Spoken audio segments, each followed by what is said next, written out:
Good morning, everyone. This morning, when I was actually last night, my flight landed at 12, but the flight was standing for another hour. They did not open the doors, and finally I reached home at 2 in the morning. And I was so tired, I just wanted to crash. The Holy Spirit just reminded me, are you going to do whatever you're going to do tomorrow in your strength? Or are you going to do it with my strength? And that just nudged me, and I just came to God and I said, God, please come in. I'm so tired. And I'm so delighted that this morning, as it has begun, God is already speaking from what I was supposed to speak. The topic of what I'm going to preach today is, or rather speak today. I don't like the word preach because I don't want to preach. And the topic that I chose is called Pressing On Towards Maturity in Christ. And this morning, God is confirming that all of us, each one of us, is a part of an army. When we are recruited in an army, we are given our arms and ammunition. And then there are no day offs because we are at war. So how many of you believe that we are at war?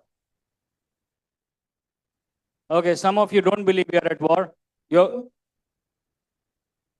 Are you waiting for Russia to come and invade? I just want to remind for people who did not raise their hands that we are at war, but not with the flesh and the blood, but with the powers and the principalities of darkness. So this morning, I wanted to share from Philippians 3:12 to 21. That was my reading last week. And I was trying to feel Paul when I was reading that. And his teaching at that verse is so practical and so deep. And if you look at Paul's heart, he's writing that from a prison, but his heart is yet overflowing with joy and determination. And that just told me that our present situations do not determine who we are and how we should behave. Yes, I am busy, but I am choosing to be busy also for Jesus, not just for myself.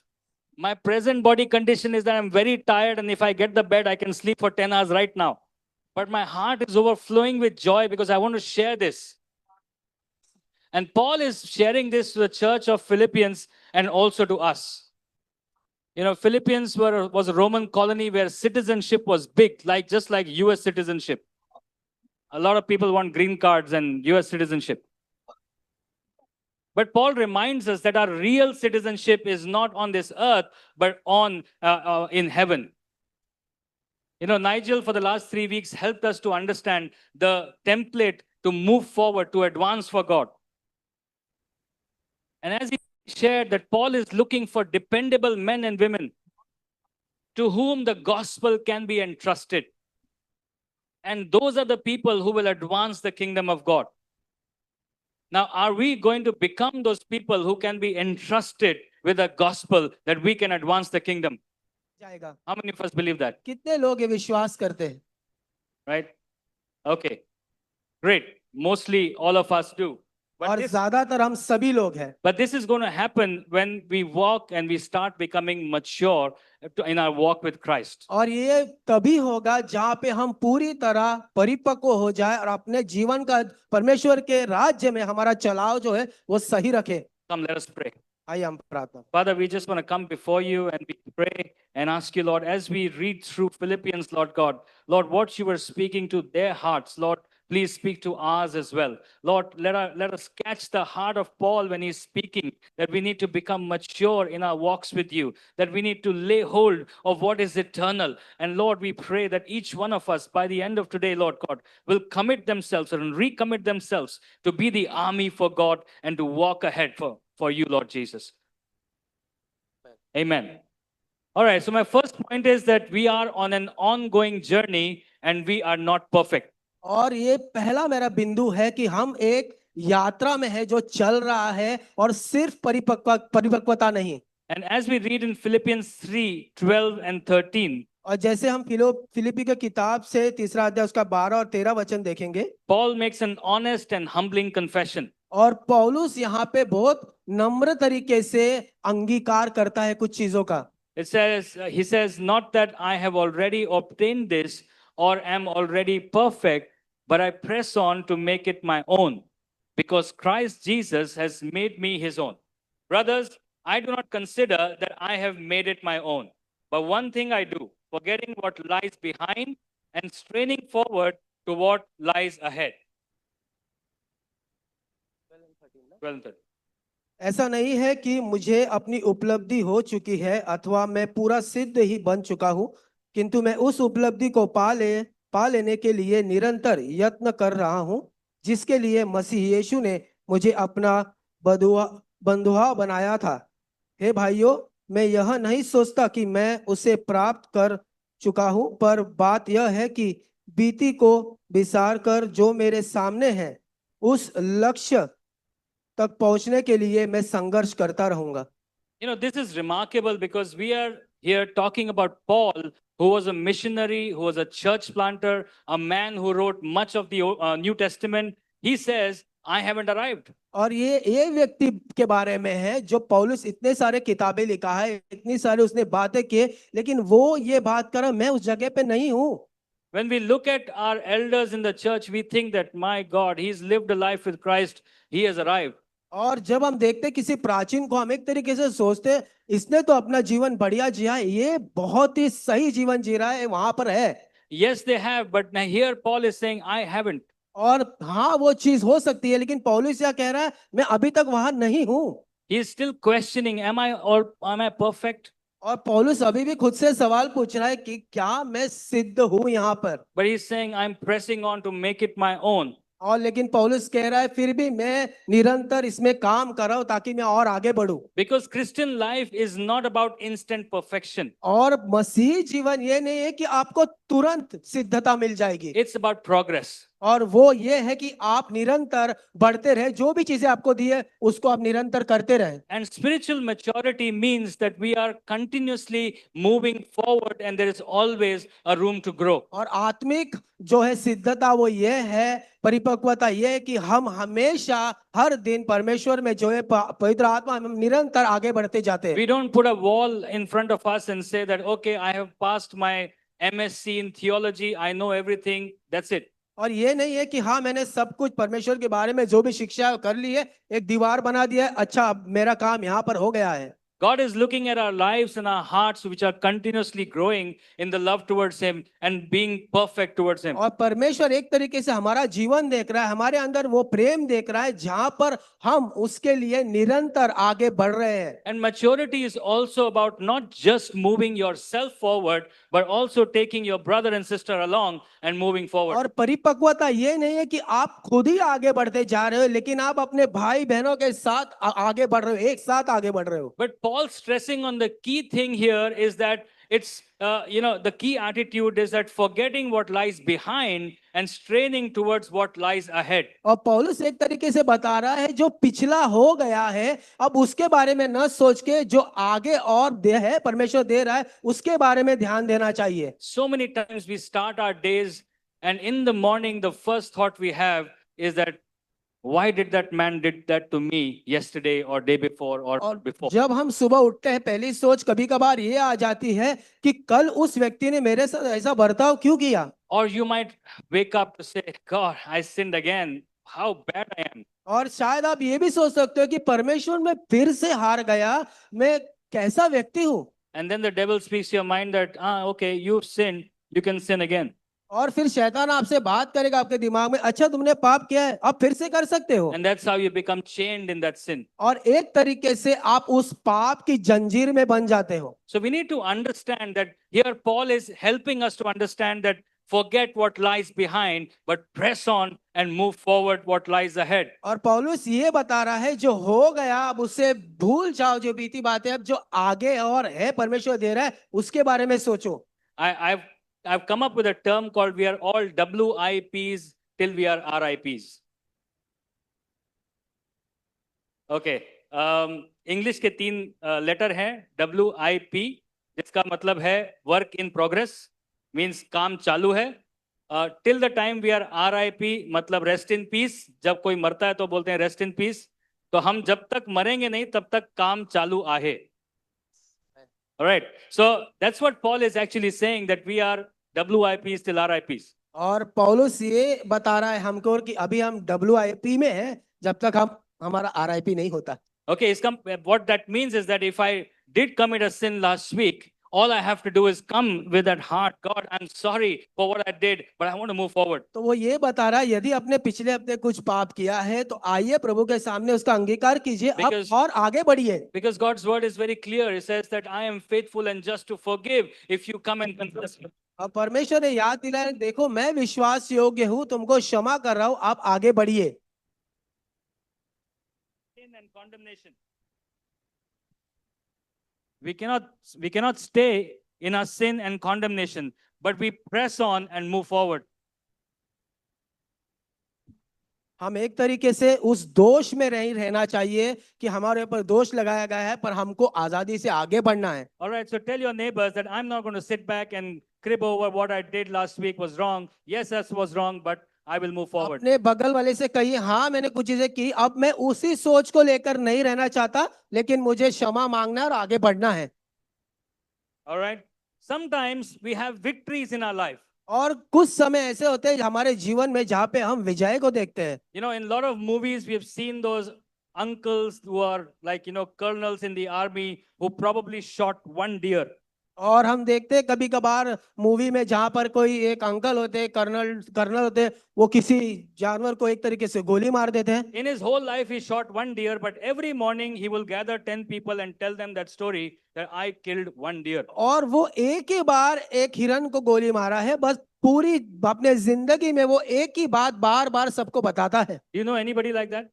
जानते हैं आपको ऐसा व्यक्ति आपके जीवन में है? Okay, the reason why I'm mentioning this here is because those are the kind of people who never move forward. और मैं इसीलिए बता रहा हूँ क्योंकि ये वे लोग हैं जो आगे बढ़ ही नहीं पाते फिर। They have their past laurels on their shoulders and they keep looking at them and says, wow, और 5 stars. एक तरीके से वो ऐसे लोग हैं जो पिछले जीवन में बहुत सारे मेडल लग गए, ऐसे उनको देखते आगे बढ़ते रहते हैं। But Paul says, don't look behind, but look forward and move forward, press on. लेकिन पौलुस कहता है कि तुम अब पिछली बातों को ना देखो, लेकिन अब जो आगे है उस बातों को देखो। God has given us victory over 13 churches in UP. Great. Now let's move forward to Nanded. और परमेश्वर ने यूपी में 13 कलीसिया दिए हम पे, अब हमारा नजर होने जैसे परमेश्वर ने नांदेड़ में अब खोला Let's है, move forward आगे to बढ़ना Calcutta. चाहिए वहां पर।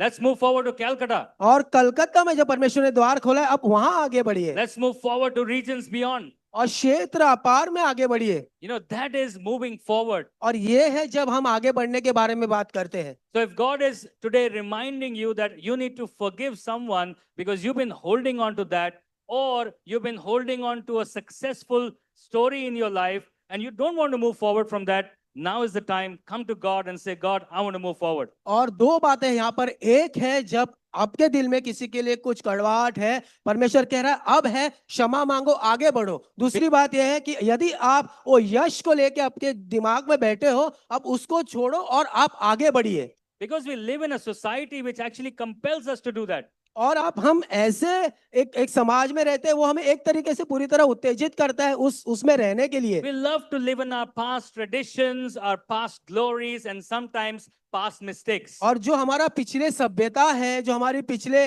आदतें हैं, जो पिछली बातें हैं, उसमें हमको रहने के लिए वो मजबूर करता है। There's nothing wrong in living in past traditions or past glories, but the danger here is that we may become stagnant. पिछले जो महिमा मिली है, पिछला जो जीवन है, उसमें रहने की जरूरत नहीं है, लेकिन एक तरीके से वो आपको वहीं रखेगा। ये दुख की बात है। We are a river which is flowing. हम एक नदी है जो बहता है। And God wants to bring great fruitfulness through us. और परमेश्वर एक महान तरीके से फलवंता लाना चाहता है This यहाँ। morning we heard the voice of God for each one that we are an army. और आज की सुबह हमने हर एक के लिए सुना कि हम प्रभु की सेना है। And an army man cannot just keep saying, I won the Kargil war, now I don't need to fight any more war. सेना का व्यक्ति ये नहीं कह सकता, अच्छा मैं कारगिल का युद्ध जीत लिया, बस अब कुछ जीतने की जरूरत नहीं है।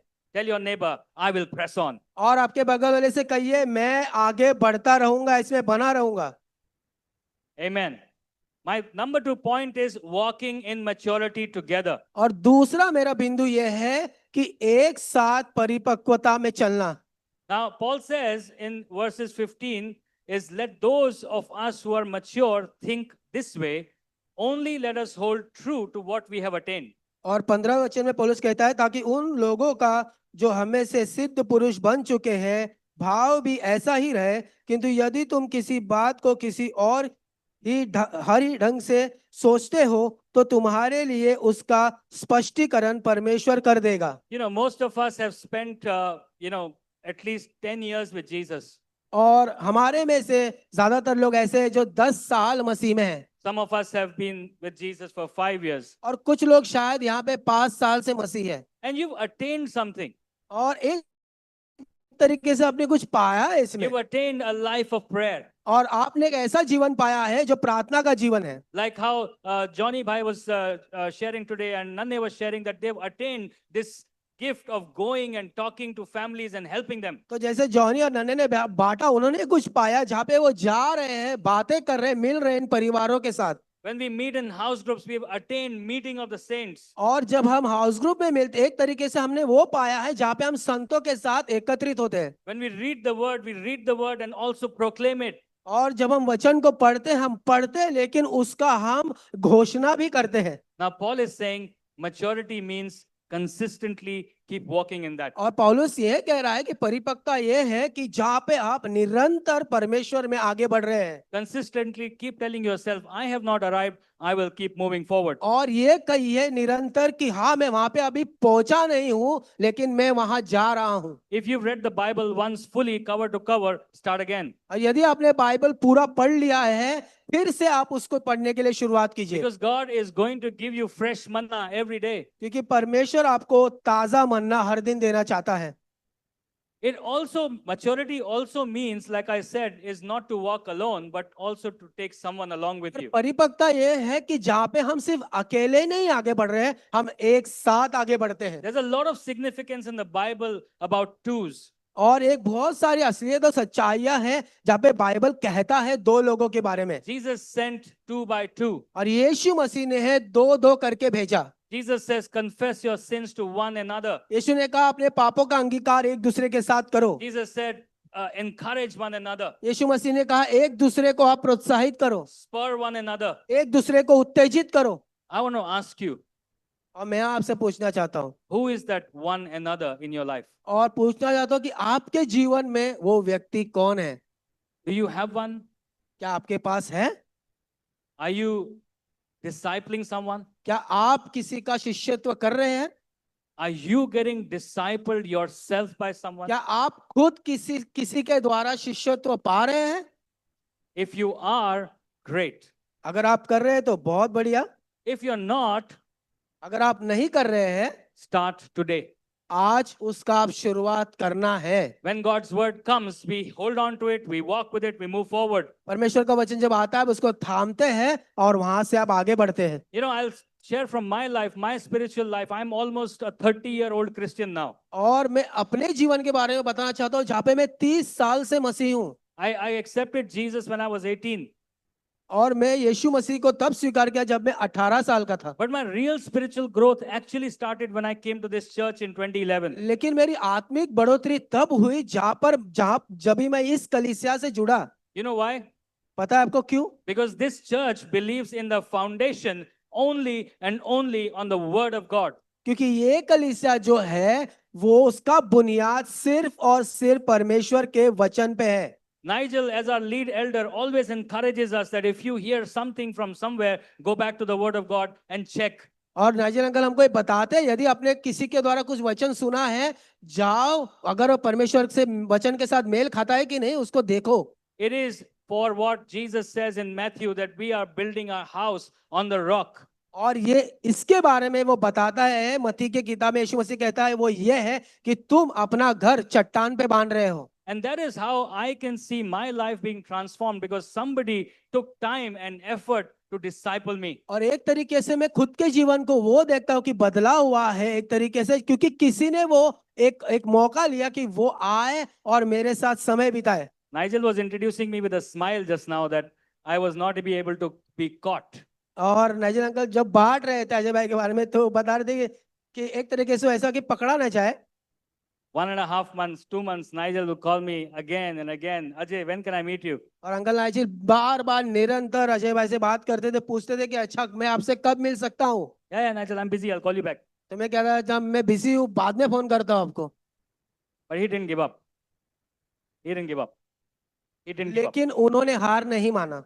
3 years 3 साल continuously निरंतर, till the time I started coming in. और वो तब तक नहीं रुके जब तक मैं पूरी तरह आ नहीं गया यहाँ। Slowly and slowly and slowly.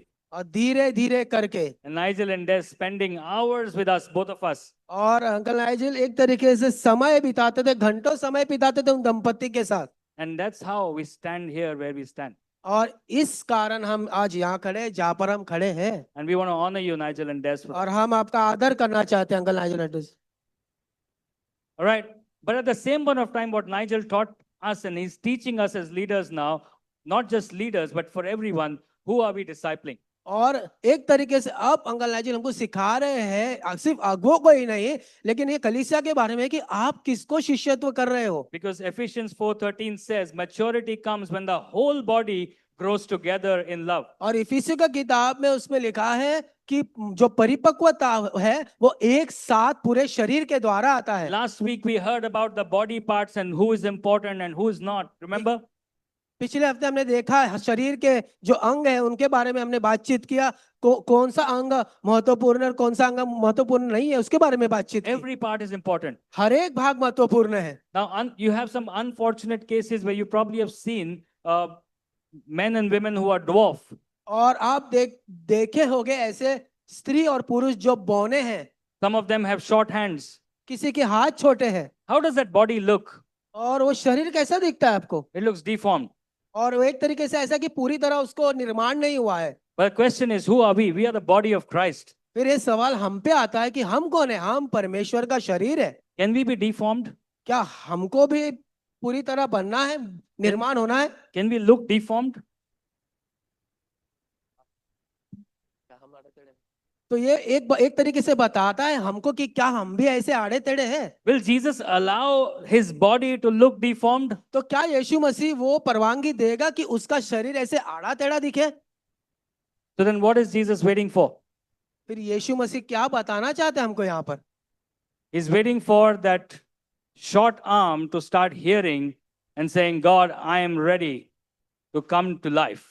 और वो ये कहता है कि वो ये इच्छा रखता है, ठीक है ये हाथ छोटा है लेकिन अब इसको और आगे बढ़ाओ क्योंकि Every part of body which is dysfunctional, Jesus wants to make it functional. और जो भी आपके शरीर के भाग है, अंग है जो काम नहीं कर रहे पूरी तरह, प्रभु यीशु उस अंग को काम करवाना चाहता है। So if you are not functioning in the church in one or two manners, ask a question to yourself. Am I being a part of a deformed body or am I being a part of Jesus's body? तो आपको ये सवाल पूछना है कि यदि मैं किसी टीम का या किसी सेवकाई का भाग नहीं हूँ, आपको ये पूछना है तो क्या मैं एक पूरी तरह सही शरीर हूँ या मैं एक आड़ा टेढ़ा शरीर हूँ? We are the body of Christ. हम प्रभु की देह है। He is perfect. वो ही है जो सिद्ध है। He will make us perfect. और वो हमें सिद्ध बनाएगा। The only thing he's waiting for is your and my decision to start moving forward. वो सिर्फ इसीलिए रुकते हैं क्योंकि वो चाहते हैं कि आपका निर्णय हो आगे बढ़ने के लिए। And it is his promise that he will take us to glory with him. और वो उसका एक वादा है हमसे कि वो हमको उस महिमा में एक साथ ले जाएगा। His word says he's the author and the perfecter of our faith. और वो वचन कहता है कि वो जो है वो आदर के योग्य है और जो पूरी तरह परिपक्व है। When we meet with him, we will not be deformed. We will be perfect. और जब हम उनके साथ मिलेंगे फिर हम ऐसे आड़े टेढ़े शरीर नहीं होंगे, हम एक पूर्ण शरीर होंगे। Amen. आमीन।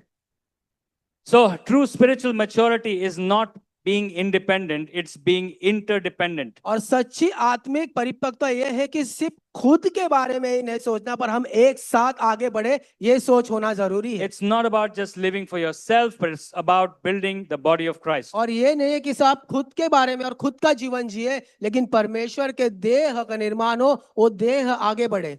Now in verse 17, Paul says, brothers, join in imitating me and keep your eyes on those who walk according to the example you have in us. और 17 वचन पौलुस कहता है, भाइयों औरों के साथ मिलकर मेरा अनुकरण करो, जो उदाहरण हमें तुम्हें सामने रखा है उसके अनुसार जो जीते हैं उन पर ध्यान दो। So the third point that I'm pressing on is follow godly examples. और तीसरा बिंदु यह है कि जो परमेश्वर उदाहरण है उसके ऊपर आप आगे बढ़ो।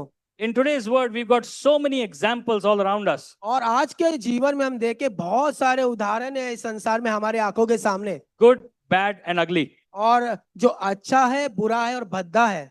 But one thing what we see today is, the need of mentors is depleting. लेकिन हम ये देखते हैं आज के जमाने में एक तरीके से हमको एक शिष्यत्व होना है, ऐसे ऐसे एक गुरु की जरूरत है जो हमें मार्गदर्शन दे।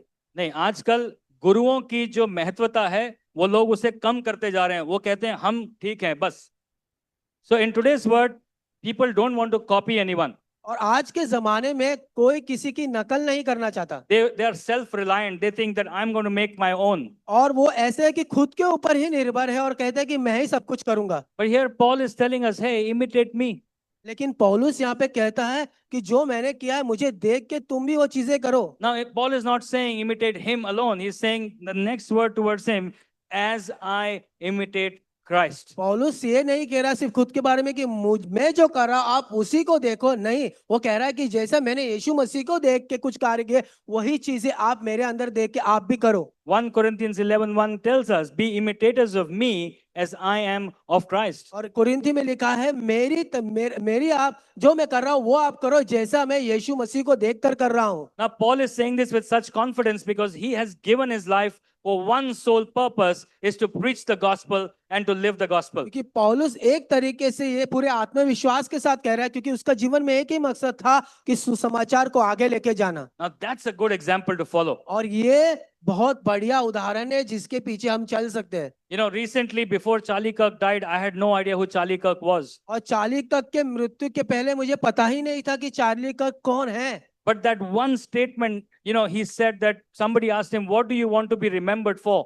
और उनको जब पूछा गया कि आपको लोग क्या सोचकर याद करें, And he very confidently says that maybe I'm going soon, and what I want people to be remembering me of is my courage in my faith. लेकिन उसने कहा कि शायद मैं जल्द अभी जाने वाला हूं, इसीलिए लोग मुझे अगर याद रखे तो वो ऐसा याद रखे जहां पर एक धाड़सी आदमी है जो विश्वास के साथ चल रहा है। He knew something about Jesus who nobody could take away from him. और वो ये बात को जानता था यीशु मसीह के बारे में जो उससे कोई भी छीन नहीं सकता। The gospel that he was proclaiming to the youth in the US was solid foundation truth that God and God alone can save you. और यूएस में जो वो एक बड़ी मजबूत जो सिखाव दे रहा था उनको, वो सिर्फ परमेश्वर के द्वारा ही उसको मिल रही थी। Similarly, we have so many examples around us who we can follow. और हमारे इर्द गिर्द भी ऐसे कितने उदाहरण हैं जिसके पीछे हम चल सकते हैं। You know, Hebrews 13:7 says, remember your leaders, imitate their faith. और इब्रानी की किताब में लिखा है आपके जो अगुवे उनको देखे, जो वो कर रहे हैं आप वो कीजिए। You know, I know this church has been an example of hospitality to many churches in regions beyond. और ये कलीसिया में मैंने देखा है कि जो लोगों का जो देखभाल करना है, जो उनका सत्कार करना है, वो क्षेत्र अपार में भी देखा इस कलीसिया के बारे में। That influence has spread to so many churches. और ये असर पूरी तरह अलग अलग कलीसियाओं में भी गया है। You know where it all starts? और ये कहाँ से शुरुआत होता है? By faithfulness inside your heart. वो इससे शुरू होता है जहां पर हम पूरी तरह विश्वास योग्य हो जाए हमारे हृदय में। By a Jixi saying, I will make coffee no matter what. जहां पे जेक्सी सिस्टर कहते हैं कि मैं कॉफी बनाऊंगी चाहे कुछ भी हो। By Des saying, I will have all the ladies every Sunday in my house and I will teach them. जहाँ पे यानी डेस कहते हैं कि मैं महिलाओं को अपने रविवार को उनको अपने घर बुलाऊंगी और उनके साथ समय बिताऊंगी, सिखाऊंगी उनको। Where Nanne and Johnny don't figure out about their own personal time with their wife and son, but they go out and meet families and become an influence to जहाँ them. पे नन्हे और जॉनी ये नहीं सोचते कि मैं मेरे परिवार और बच्चे को समय दूं, लेकिन वो सोचते चलो मैं जाऊं और लोगों से मेल मिलाप करे। We need to imitate these things हमको ये सब चीजों को देखकर करना है, because that is the kingdom of God. ये है परमेश्वर का राज्य। You know, I am so amazed with Amrita's mom. She's 83 years old, and some of the ladies actually saw her in life for 7 days. और अमृता दीदी की जो माँ है वो 83 वर्ष की है, जो ये 7 दिन जो महिलाएं गए थे उनके साथ, उन्होंने देखा है उनको। You know, sometimes she's with us for the whole day till 11 and 12 in the night, but before she sleeps, she spends that hour in prayer. And before we wake up, which is at 5 a.m., she's again on her knees praying and asking God for help and protection over the whole family. तो वो हमारे साथ जब समय बिताती है, अजय भाई बता रहे हैं, जब हम 11-12 बजे तक भी समय बिता रहे हो, वो फिर भी सोने से पहले परमेश्वर के साथ 1 घंटा बिताती है। उसके बावजूद वो सुबह 5 बजे उठ के अपना समय फिर से परमेश्वर के साथ बिताती ही है। Now that is an example to follow. और ये उदाहरण है जिसके पीछे हम चल सकते हैं। That's something what we can imitate. और ये है कुछ जिसको हम अपने जीवन में ले सकते हैं। I'll talk about my house group people. You know, Jeffrey, Maria, they're not here. Cornelius, their houses are always open. और मैं बता रहा हूँ, मेरे घर की सभा जहाँ पे कॉर्नेलियस है, जेफरी मारे, उनके घर खुले रहते हैं हमेशा लोगों के लिए। You know, every time you just call them, can we have a house group at your place? Yeah. और जब भी मैं उनको पूछूं कि मुझे घर की सभा आपके घर पे रखना है, वो हाँ कहते हैं। You know, we have a couple with us, Nigel and Des, who anytime, even on a Monday, sometimes if we are in a problem, we call them and they always call us. और जैसे Say, uncle "Come." Nigel और डेजरी को आप जब भी call करो, कुछ भी समस्या है, वो आपके साथ है वहां पर। Now, because these examples are set by Jesus himself. और ये उदाहरण यीशु मसीह के द्वारा बनाए गए हैं उन लोगों के जीवन में। Jesus shows us the heart of servanthood. और यीशु मसीह एक तरीके से हमको सेवक कैसा होना चाहिए उसका हृदय बताता है। He washes his disciples' feet and says, if you want to be leading them, this is what you need to do. और उन्होंने अपने चेलों के पैर धोए और उनको कहा कि यदि तुमको ये सेवकाई करना है तो आपको भी ये चीज करना है। The church, you don't need to be a leader to serve. तो ये जरूरी नहीं है कि अगर आपको सेवकाई करना है तो आप ये सोचे कि मुझे अगुवाई बनना है, But you need to be a servant to mature. लेकिन आपको वो सेवक बनना है जहाँ पे आप पूरी तरह परिपक्व हो। Will you follow Jesus' तो क्या Jesus's example? आप यीशु मसीह के उदाहरण के पीछे चलना चाहते हो?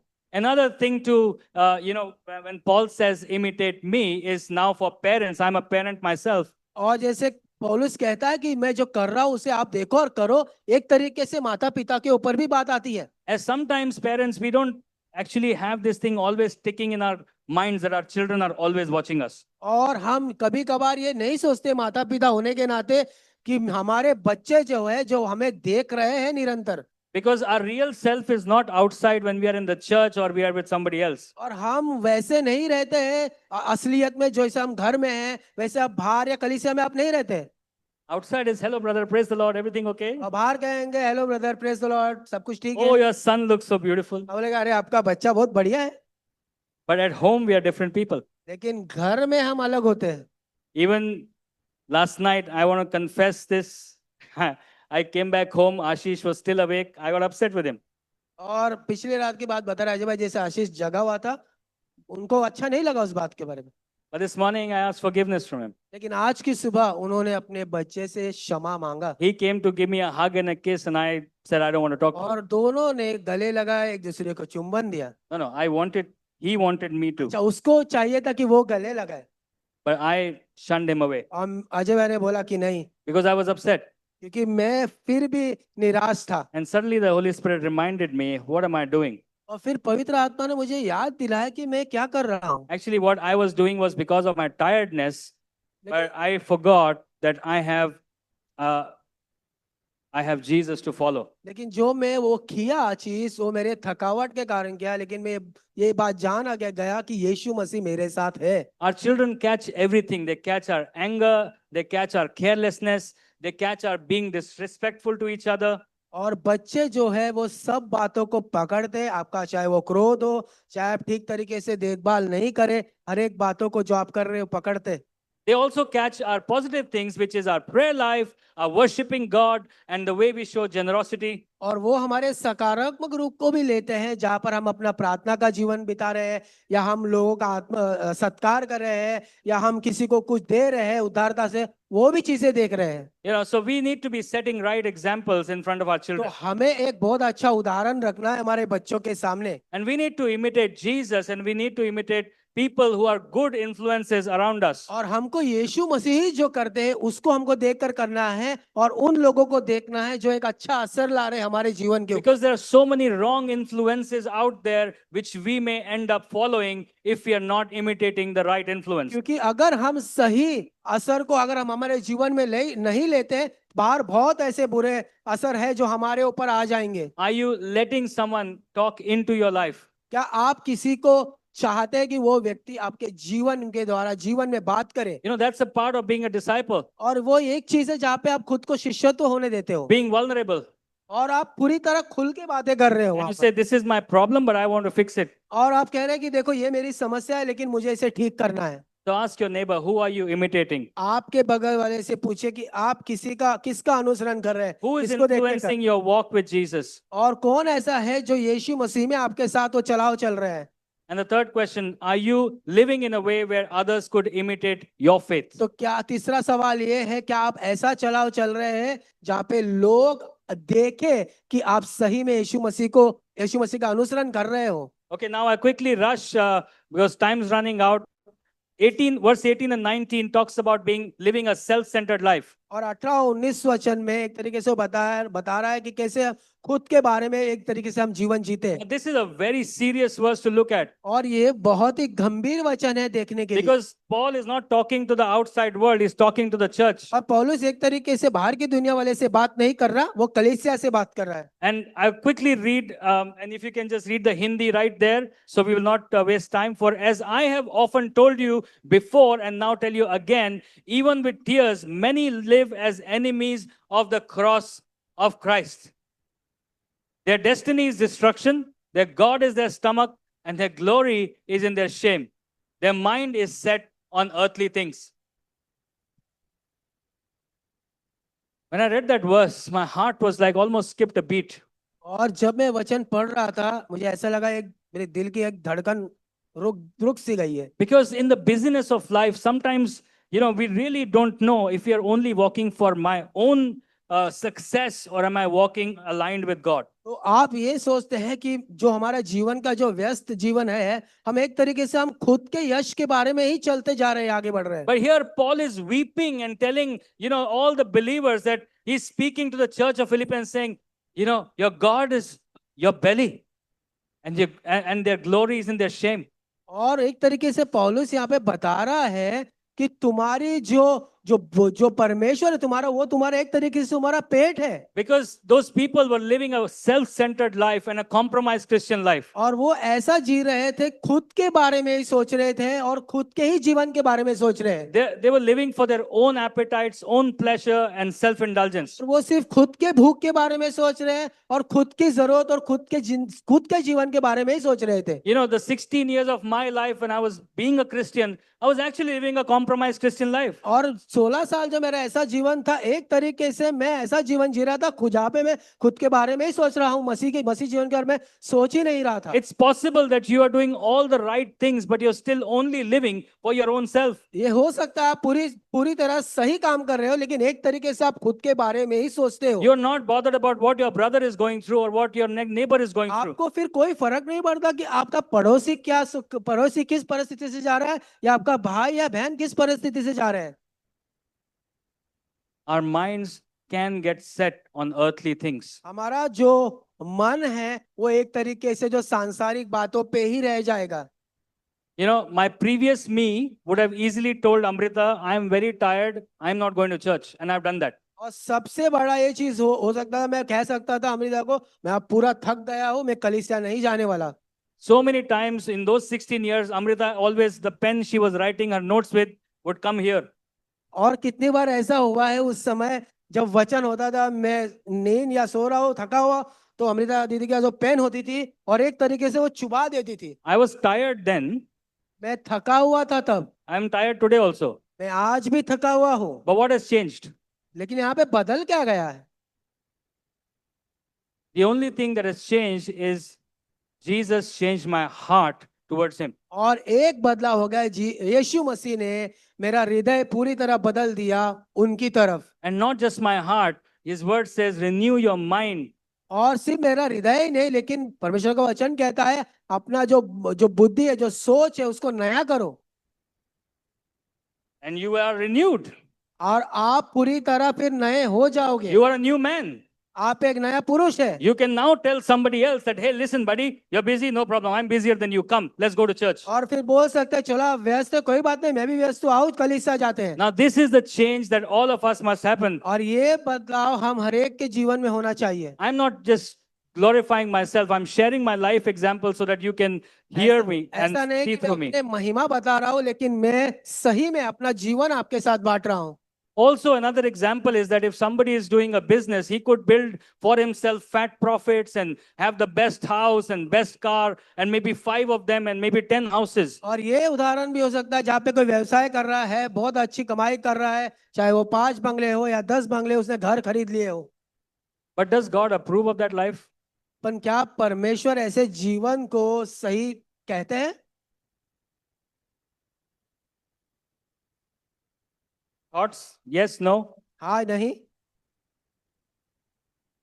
Well, if in that situation my heart is still pumping for God, He will approve for my life. लेकिन अगर मैं उस परिस्थिति में हूँ और फिर भी मेरा हृदय एक तरीके से परमेश्वर के राज्य में आगे बढ़ रहा है, If तो I फिर have सही- 10 houses, but I still am giving away 4 to somebody who doesn't have a house, then God is approving of me. यदि मेरे पास 10 घर है और मैं 4 किसी को दे देता हूँ, तो भी सही में वो जीवन जी रहा हूँ परमेश्वर के लिए। But if I have 10 houses and I'm looking to buy the 11th one for my great grandchild who has not yet even seen the light of the day, then I'm living for myself. तो यदि मेरे पास 10 घर है, मैं 11वां लेने जा रहा हूँ मेरे पोते के लिए, पर पोते के लिए, तो फिर मैं खुद के बारे में ही यहाँ पर सोच रहा हूँ। This is what Paul is saying about self-centered lives. और ये पौलुस बता रहे हैं जहाँ पे आप एक तरीके से अपने ही बारे में सोचते हो। This is where he's saying that God is their bellies. लेकिन फिर इसीलिए पौलुस कहता है उनका परमेश्वर उनका पेट है। Because we keep hearing that Adani's net worth was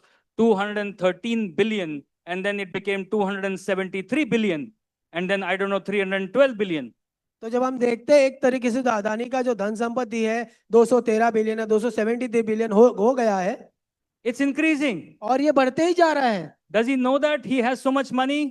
तो क्या वो जानते हैं कि सही में उनके पास उतना पैसा है? I don't think so.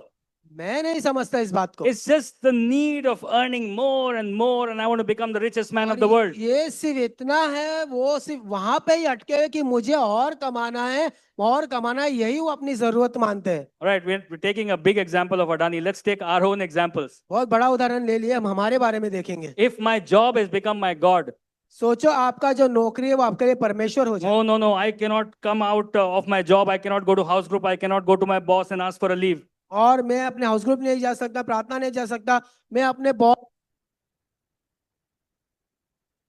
there's something wrong. फिर यहाँ पर कुछ तो गलत है। Because what we are really doing is not honoring God with our first fruits, as Nigel just said. हम एक तरीके से परमेश्वर के सामने सही उदाहरण नहीं रखते जहां पर हम कहते हैं कि मैं मेरा पहला फल आपको देता हूं प्रभु। We are not saying that God, this job is from you.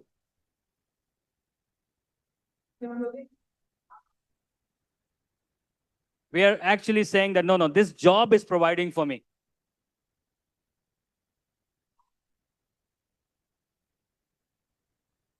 You agree with me? Right? So will you put God first or will you put your job first? Will you live as the citizens of this earth or will you live as the citizens of heaven?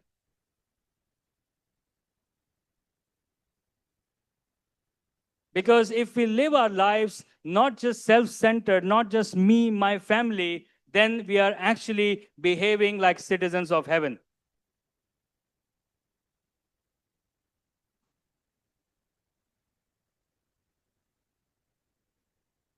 I just want to conclude and say Paul's message is very clear in these verses.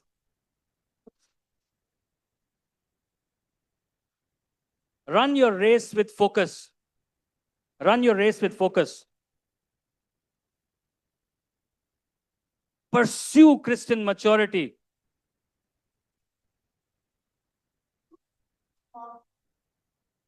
Not just for yourself, but also for your fellow beings. Follow godly examples. Reject self-centered living. Live as citizens of heaven. Don't store up your wealth in this earth, but store up your wealth in heaven, because that's where your moth is not going to come.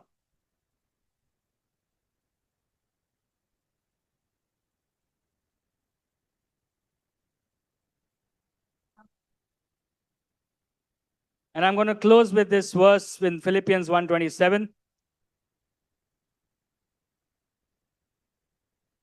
He says, only let your manner of life be worthy of the gospel of Christ, so that whether I come and see you or I'm absent, I may hear of you that you are standing firm in one spirit, with one mind, striving side by side for the faith of the gospel.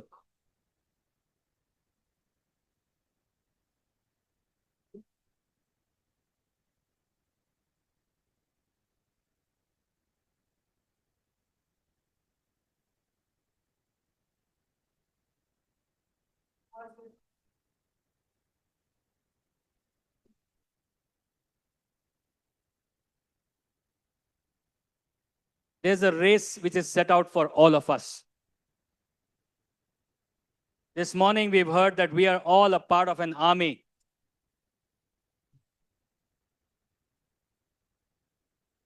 And I felt that Dinesh's song that God gave him is actually prophetic in this time. And he says, God's got an army marching through the land.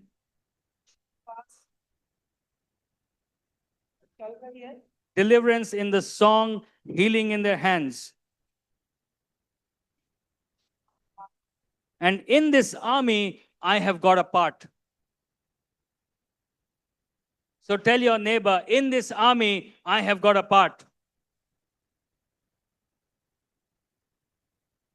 In this army, I have got a part. And I'm going to fulfill my part because my God is with me. I will reject the sinful life and I will follow God with all my heart. Amen. Thank you.